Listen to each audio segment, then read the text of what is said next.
Okay, it's going to be a quick NBA season preview. I wanted to wait until the World Series was over. Baseball is finally over.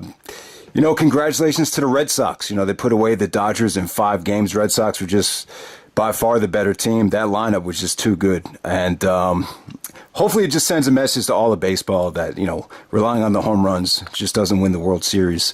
So yeah, just not a lot of interest on YouTube when I did the preview. The ratings actually weren't that good from what I understand. It just shows you never know. I figured Red Sox and Dodgers, 2 of the most storied franchises in baseball, it would generate some interest, but I guess not. The Dodgers weren't even able to get it back to Boston. So let's move on. The NBA starts a lot earlier now. Obviously, with the earlier start, they're able to rest, or they're able not to book as many back-to-back games or 4 games in 5 nights to kind of spread out the schedule. So that prevents guys from getting injured.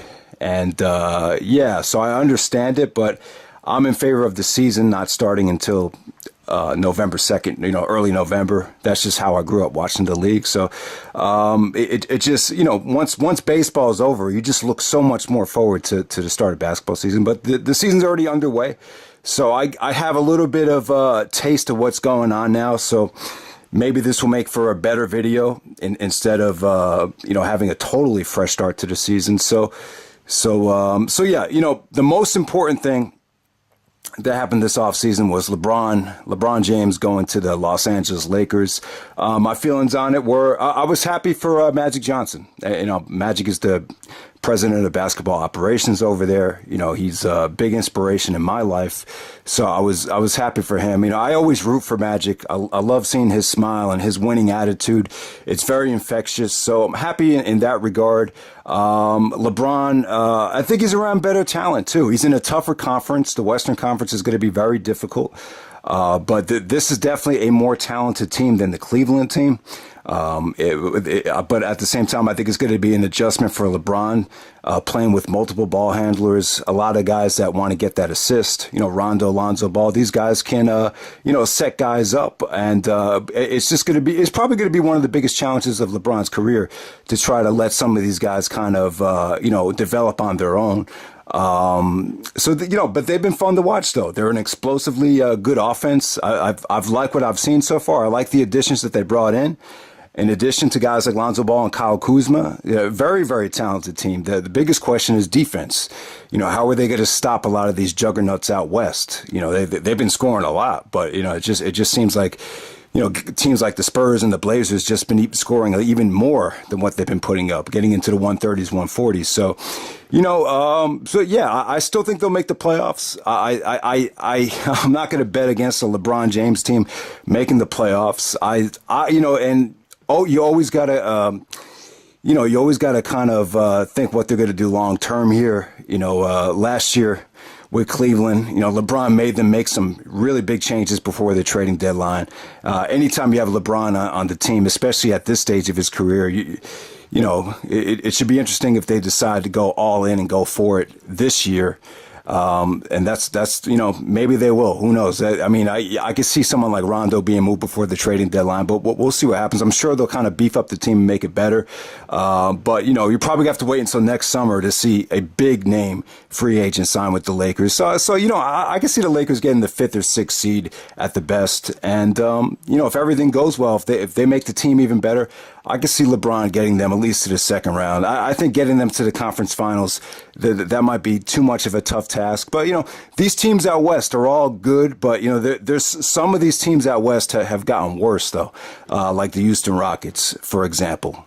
The only juggernaut, unstoppable juggernaut, I would say, is the Golden State Warriors, and even they might have some problems. And let's talk about them right now. Let's talk about Golden State. Obviously, I see them finishing first out west.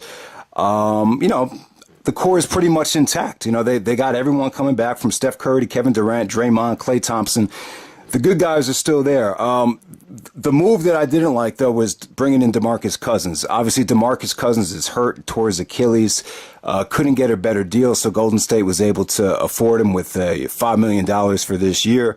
So he's going to be a free agent, and this is just a bad move, in my opinion. I'm just not a big fan of the guy. I think the guy's probably the biggest asshole in NBA history. I just think he has a bad attitude, and I just don't see why you would want to fuck up that chemistry by bringing someone like that aboard. I mean, obviously, from a skill standpoint, it's like bringing in another highly skilled player. I get that. But at the same time, the guy's a complainer. He's always bitching about playing time. He's bitching at the referees. He's terrible at getting back in transition defense when something doesn't go his way. And conditioning's always been a problem. I mean, the guy's got a lot of skills, but at the same time, I just think he could be somewhat of a cancer to a degree. And Isaiah Thomas always used to say the secret to basketball is it has nothing to do about basketball. And that quote basically means that sometimes bringing in more talent isn't always the key. Sometimes it's just bringing in the right guy that's going to do the right thing, will make the team better. And, I think he's going to be on a short leash. If you see some type of dissension in the locker room, and a lot of bitching to Steve Kerr and the coaching staff, and then they'll just waive him. So we'll see what happens. But it should be interesting when he comes back. It should be interesting to see how he fits in with the offense, and if he does fit in, and if he does change his ways, then it makes them 10 times scarier. But I'm just not a big fan of the guy. I'm not a big believer in the guy, especially coming off of an Achilles. But we'll see what happens there. The next team I'll talk about is the San Antonio Spurs. Obviously, the Spurs are rebuilding. They lost Ginobili, who retired. They lost Tony Parker to the Hornets. They traded Kawhi Leonard for DeMar DeRozan. But, I still think they're good. I think DeRozan, LaMarcus Aldridge, good 1-2 punch. You still got Popovich there. You still got the system intact. I still think this team is a force to be reckoned with, man. They still have a good culture, in my opinion. And I could see them getting as high as number 2 in the West. I think the door is wide open for Popovich to snatch up another Coach of the Year. Do I see them getting to the finals? No, but I still think this team is very good, and I can see them definitely getting home court advantage in the West. Next team that'll make the playoffs will be the Utah Jazz. I can see them finishing as high as 3. They're just going to build on the success that they had last year. They're a great defensively oriented team for the Western Conference. Donovan Mitchell, you see he's even gotten better. And I just think they have a lot of, solid players that know their role. And they're just a cohesive team that's very well coached. So I could see them getting at least to the 3rd seed in the Western Conference, even building on last year's tremendous experience that they got in the playoffs. 4, the Houston Rockets. I can see the Rockets getting up to 4. There's a lot of worries going on. Bringing in Carmelo makes them worse defensively. Bringing in Michael Carter-Williams makes them worse overall. I just don't think he's a good fit on a winning team. They lost Trevor Ariza to free agency. That's the biggest loss because he was a guy that can knock down threes and guard the best players. So, they're really missing him right now. So defensively, the Rockets got worse. You could argue them being, maybe one of the worst defensive teams on the Western Conference now. But they're paying Chris Paul $40 million. They're paying James Harden a max contract. They still got, Harden and Paul as a deadly 1-2 punch. So I'm assuming that that's good enough, along with Carmelo, hopefully coming off the bench down the road. They want to make a trade for Jimmy Butler, but, they're willing to give up 4 number 1 draft picks, first-round draft picks for Jimmy Butler. But, that depends if they want to go into the luxury tax. Are they willing to spend that much more money for Jimmy Butler? And that's really going to tax them high. So we're talking about a lot of money there. The only way they could do it is if they send some of the guys out, like maybe an Eric Gordon, some of the good role players that they still have. And it's probably not worth it, though. I just don't see that happening. Even if Butler does come on, do you really see Butler coexisting with Paul and Harden over shots? I just don't know. The next team I'll talk about is the Denver Nuggets with Jokic. They've definitely gotten a lot better. A lot of their guys that were injured last year, like Millsap. Denver's just always been a solid team. They got probably some of the most underrated players in the league, like Gary Harris, Jamal Murray. This is a very deadly team. Most of you guys probably haven't seen them play, but obviously you always like Denver at home with the altitude. They're just a good explosive offense, and Jokic is probably is one of the best big men in the game as far as skills go. Portland Trailblazers had a really disappointing showing. I actually picked them to get to the finals last year, but Damon McCollum got shut down by the Pelicans. Pelicans really gave them a beating defensively, and so they'll be a good regular season team. They got enough firepower in the backcourt to win a lot of games, and the question is when they get to the playoffs, it's how are they going to counter a lot of the traps and defenses that the teams get a key on them with. So I'm sure Portland will get to the finals. Where they're going to finish, I really don't know. It doesn't really matter whether they finish 7 or number 2. They're definitely going to get into the playoffs because they Damian and CJ McCollum are that good. So definitely look out for them. Question marks when you get into the playoffs, though. We'll see if they could finally get over the hump. I mean, they've gotten out of the first round before, but it was a pretty ugly exit last year, just the way they lost. And then the New Orleans Pelicans. I could definitely see them finishing anywhere from 4 to 8, without a doubt. All depends on the health of Anthony Davis. If Davis goes down, if AD goes down with a major injury, I think they're screwed. I just don't think the team can survive without him. But with Davis in the lineup, I think they're one of the best teams in the West, without a doubt. Obviously, they really found themselves in the playoffs last year with Drew Holiday and Anthony Davis kind of leading the way, and the role players are fitting quite nicely. They made some good additions as well, very well coached. So New Orleans is definitely going to be a problem. They've looked terrific so far this season when Anthony Davis is in the lineup, but we'll see if he can stay healthy though. Yeah, AD being healthy has always been a question mark, but I'm sure he will. Now check this out. Some of the teams that might not make the playoffs. So I have these teams not making the playoffs. Minnesota, Dallas, Memphis, Clippers, OKC, and obviously Phoenix and Sacramento have no chance of making the playoffs. But the two that really catch your eye are Minnesota. Obviously, there's a lot of beef going on with Jimmy Butler. Jimmy's very angry at Karl Anthony Towns and Andrew Wiggins for a lot. I mean, there's a lot going on there. There might be a situation there over a girl. I'm not sure about that. There's reports that Jimmy Butler banged Karl Anthony Towns' girlfriend. So obviously that's never a good thing. That's always going to cause dissension in the locker room. And then the other thing is about money. They're getting paid max salary. Jimmy probably wants a new deal. So I'm kind of split on this. I agree with Jimmy Butler. I think Andrew Wiggins is a disappointment. I can see him definitely being a bust down the road. Definitely I could just see one of these guys that's getting by on his athleticism, just to make a lot of money. He has those genes and everything. His mom was a track star. His dad was an NBA player. So I don't see a lot of eye in the tiger in Wiggins. I'm just not a huge fan of him. And Karl Anthony Towns, he's not the monster that I saw that he was at Kentucky so far. Both guys just seem a little soft. So I do agree with Jimmy that they're overpaid and they're not living up to the hype. But at the same time, is Jimmy gonna, bitch and complain every time someone makes more money than him? It's possible. Just some bad luck with him. The salary cap boomed, before he signed his last deal. So he's just kind of stuck in a, with a, I wouldn't say it's a bad contract, but, obviously the guy wants to make more money and he says it's all about respect and he just doesn't feel like he's being respected. But, if this Minnesota team could get it together and if they could, all get on the same page. They have a lot of talent. I still think with, Derrick Rose looks good this year so far. I'm a huge Derrick Rose fan, but if Rose, Butler, Wiggins, Towns, and some of these other guys that they got coming off the bench, I still think it's a very well coached team. They're going to play hard for Thibodeau, but, it just seems like there's a lot of problems there, and you would just bet against them not making the playoffs. The other team is the Oklahoma City Thunder. Westbrook and Paul George look like they've kind of regressed. I'm not seeing a lot of, maybe they're just getting off to a slow start because Westbrook had the knee surgery. But both guys don't look sharp. They don't have they don't have much shooting at all.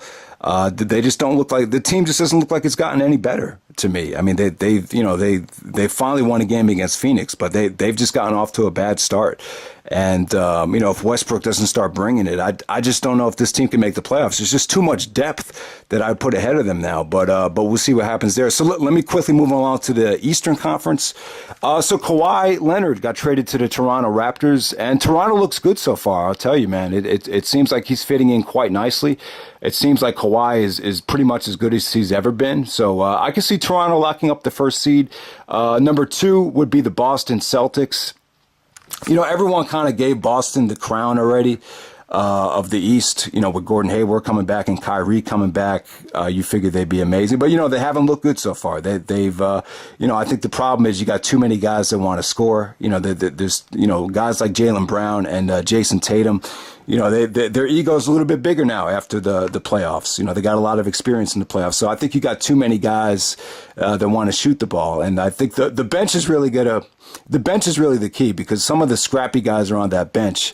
So, but Brad Stevens is a good coach. I think it's going to take them some time to work it out, and they're looking better already. I just think they've gotten off to a lackadaisical start, but I just don't think they're going to be the firepower that everyone thinks they are. I think it's tough when you have that many guys that want to score. Number 3, the Milwaukee Bucks, without a doubt. This team has gotten better. I still think they're actually undefeated. They got a better coach now, Mike Budenholzer. And obviously they had the talent with the Greek Freak. Greek Freak, the door is open for him to win the MVP. I think in the Eastern Conference, it's going to come down to Kawhi Leonard and Antetokounmpo for the MVP of the Eastern Conference. So it's wide open for him. That team, the team is still good, though. The team is very, very talented, and they've definitely been playing up to expectations so far, without a doubt. And number 4, I'm going to go with the Indiana Pacers. Indiana, they took Cleveland to 7 games last year. You saw Oladipo win the Most Improved Player. I think they're even going to build and become even better than what they were last year. Number 5, I have Philadelphia at number 5. Yeah, I'm not that sold on them. I'm really not. I'm not a huge fan of Embiid. I think he takes too many jump shots. Ben Simmons, he was awesome last year, but I'm just not I'm not that confident in his ability to shoot the ball. He's still a really bad foul shooter, from what I understand. And then Markelle Fultz, just doesn't look like the guy that they drafted so far. So I just think Philadelphia has a lot of question marks. Plus, they lost some of the good perimeter shooting that they had last year. So yeah, I mean, Philly came on strong last year, but I'm just not a huge fan of the. I'm not as high on them as some other people are. Number 6, Miami Heat. This is going to be Dwayne Wade's last year. Pat Riley teams, Eric Spoelstra teams are always going to play hard. They're always going to be scrappy. They're always going to be in the best shape. So, Miami's definitely good enough to get to the playoffs. I think Jimmy Butler would have fit in really nicely in Miami, but, Minnesota wanted too much for him. See, I don't think Minnesota wants to give up Jimmy Butler at all, but I think if they have Butler, Wade, along with the supporting cast in Miami, I think they'd be really good. But I could just see them making the 6th seed in the playoffs, and that's about it. Number 7, Detroit Pistons. Yeah, I think Detroit got better. Obviously, Blake Griffin has, took a lot of criticism last year, didn't have a good year. But he's really worked on his game over the summertime. Blake actually scored 50 in a game not too long ago. So the Pistons got off to a good start. The question mark is when they start keying on Blake, like the Celtics recently did, they shut him down. He had an awful shooting night. It's just, how is Blake going to respond when these teams start to key on him? Because, a lot of people are under the consensus is that Blake isn't the same player, but obviously he's worked on his game. So now the spotlight is back on Blake. Now I think a lot of people know that Blake is still a force to be reckoned with. But how is Blake going to counter, some of the really good teams, the Torontos, the Bostons, and get Detroit into that upper echelon of the East? But they've looked really good so far. The Pistons. That's probably the surprise team of the East so far, the Pistons. Number 8, I have the Washington Wizards. This team is not going anywhere. I'm not a big fan of Wall, not a big fan of Bradley Beal. You got a lot of selfish players on the team. Dwight Howard just makes them even worse, in my opinion. But, you still one of the most talented backcourts. I think they're good enough to get to the 8th seed.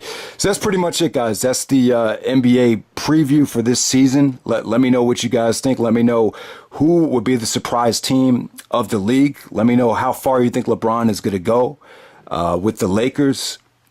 Tyronn Lue just got fired with Cleveland. So that just shows you, that Cleveland team that LeBron had last year was not very good. They got off to an 0-6 start. They're just, it just wasn't a good roster. I still think that this LeBron Lakers team is definitely better than that Cleveland team from last year. So we'll see what happens, man. But it should be interesting how the OKC and Minnesota storylines play out, because as of right now, I can't see either team making the playoffs. So yeah, that's it, guys. Let me know what you think about this season. Sorry it was so late, but I just wanted to wait until baseball was over, and it's over. So all right.